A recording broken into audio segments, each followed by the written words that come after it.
Hey dosto, welcome back to my YouTube channel Sivasagar THANG-TA. Oh, sorry. Hello everyone, welcome back to my YouTube channel Sivasagar THANG-TA.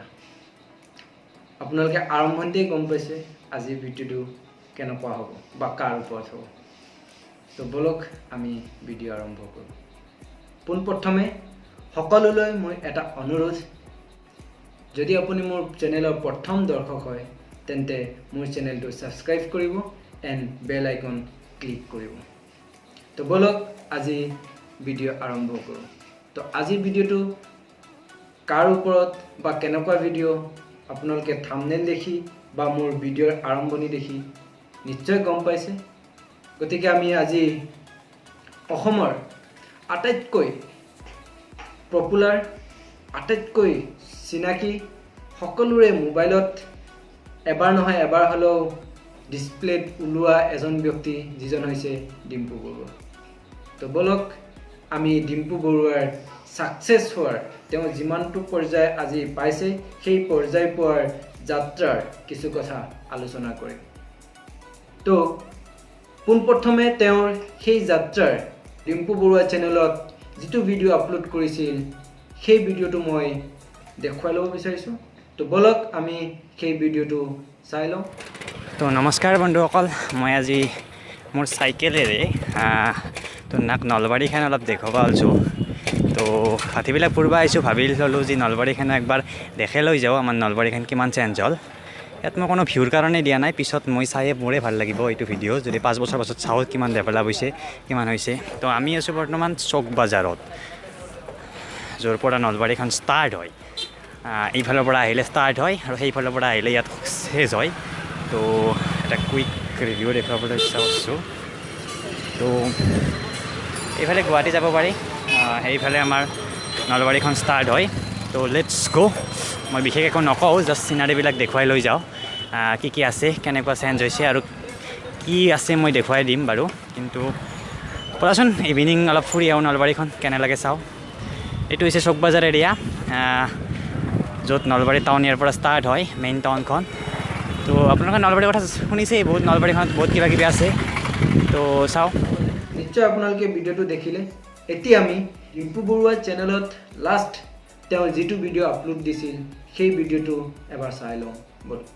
দোস্ত, যেতিয়া Russia আৰু ইউক্ৰেইনৰ যুদ্ধ আৰম্ভ হৈছিল তাৰ 2 দিনমানলৈকেতো আপুনি খুব খবৰ ৰাখিছিল চাগে যে যুদ্ধখনৰ কি হ'ল, ৰাছিয়াই কেইটা বোমা দিলে, কেইটা মানুহ মৰিল, ক'ত কি হ'ল ইউক্ৰেইনৰ। কিন্তু বৰ্তমান খবৰ ৰাখিছেনে যে যুদ্ধখন ক'লৈকে গৈছে, কি হৈছে যুদ্ধখনৰ, ৰাছিয়া ইউক্ৰেইন লৈ ল'লে নেকি, মানে কি তাৰমানে।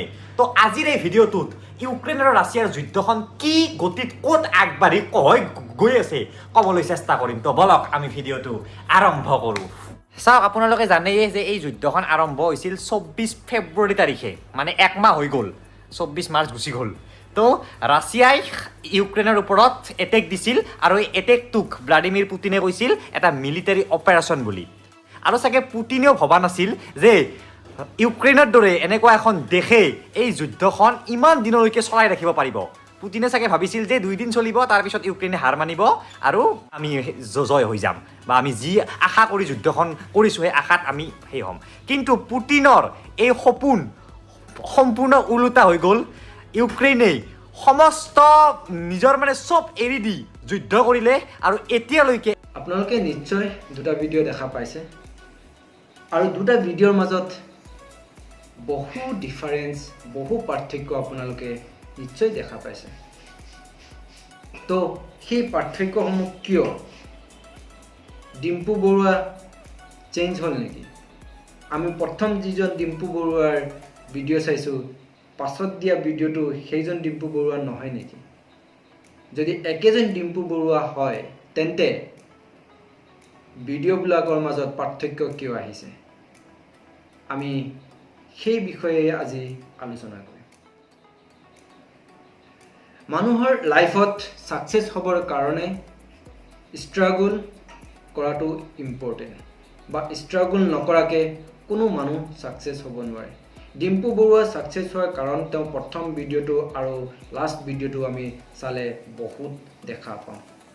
প্ৰথম ভিডিঅ'টোত তেওঁৰ যিমানখিনি ডিফাৰেন্স, যিমানখিনি তেওঁৰ উইক পইণ্টছ আছিলে, লাষ্ট ভিডিঅ' যিটো আমি চাইছোঁ আপলোড কৰিছিল সেই ভিডিঅ'ত তেনেকুৱা কোনো ধৰণৰ উইক পইণ্টছ নাই যাৰ কাৰণে আজি তেওঁ অসমৰ প্ৰত্যেকজন মানুহৰ মোবাইলত দিনত এবাৰ হ'লেও এবাৰ তেওঁৰ ছবি তেওঁৰ দৃশ্য তেওঁৰ ভিডিঅ' দেখা পাওঁ প্ৰত্যেকজন মানুহৰ সাকসেস হ'বলৈ হ'লে ষ্ট্ৰাগল কৰিব লাগিব আজি মই যিখিনি ভিডিঅ' আপোনালোকৰ আগত আগবঢ়াইছো প্ৰথম যিটো ভিডিঅ' আপোনালোকক দিছো আৰু আজি যিটো ভিডিঅ' মই দিছো তাৰ মাজত কিছু ডিফাৰেন্স পাব তো মই সেই কথা ক'ব বিচাৰি আছো প্ৰত্যেকজন ইউটিউবাৰ হওক বা প্ৰত্যেকজন মানুহে নিজৰ নিজৰ কাম যি কাম কৰি আছে যিটো কাম কৰক প্ৰত্যেকটো কামৰ আৰম্ভণি কেতিয়াও তেওঁ ভালকৈ কৰিব নোৱাৰে কেতিয়াও তেওঁ আৰম্ভণি কামটো ভাল নহ'ব কেতিয়াও তেওঁ আৰম্ভণি কামটো ধুনীয়া নহ'ব তো তেওঁ কি কাম কৰিবলৈ এৰি দিব নেকি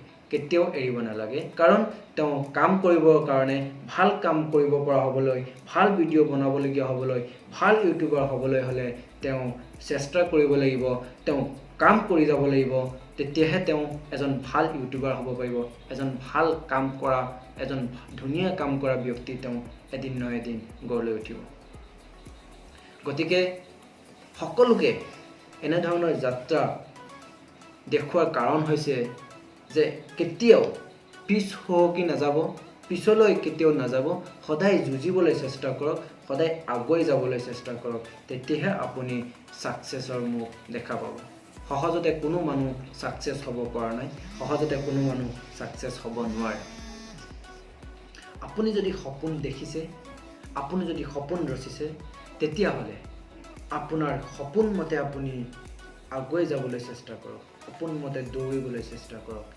নহ'লে আপুনি সপোন চোৱা মতে কেতিয়াও সপোন পূৰা কৰিব নোৱাৰে ডিম্পু বৰুৱাই এদিন সপোন দেখিছিল ভাল ইউটিউবাৰ হ'বলৈ যাৰ কাৰণে তেওঁ বিভিন্ন ধৰণৰ নলেজ প্ৰত্যেকজন ব্যক্তিক প্ৰত্যেকজন অসমবাসীক বিভিন্ন প্লেছৰ বিভিন্ন ঠাইৰ বিভিন্ন বস্তুৰ নলেজ দি আহিছে যাৰ কাৰণে আজি তেওঁ এজন দক্ষ ইউটিউবাৰ এজন নামী ইউটিউবাৰ এজন পপুলাৰ ইউটিউবাৰ হ'বলৈ সক্ষম হৈছে গতিকে ভিডিঅ'টোৰ জৰিয়তে মোৰ ফালৰ পৰা ডিম্পু বৰুৱাক বা ডিম্পু দাদাক ধন্যবাদ জ্ঞাপন কৰিছোঁ কাৰণ তেওঁৰ এনে ধৰণৰ ভিডিঅ' আমাক বহুত বস্তু দেখুৱাইছে ঘৰত বহি বহি আমি শিকিছোঁ বহুত বস্তু আমি দেখা পাইছোঁ ঘৰত বহি বহি আমি বহুত বস্তু জানিবলৈ পাইছোঁ গতিকে তেনেকুৱা ভিডিঅ' আমাক সদায় দিব বুলি আশা কৰিছোঁ সদায় ভালকৈ থাকক কুশলে থাকক আৰু আমাৰ কাৰণে বিভিন্ন প্লেছৰ বিভিন্ন বস্তুৰ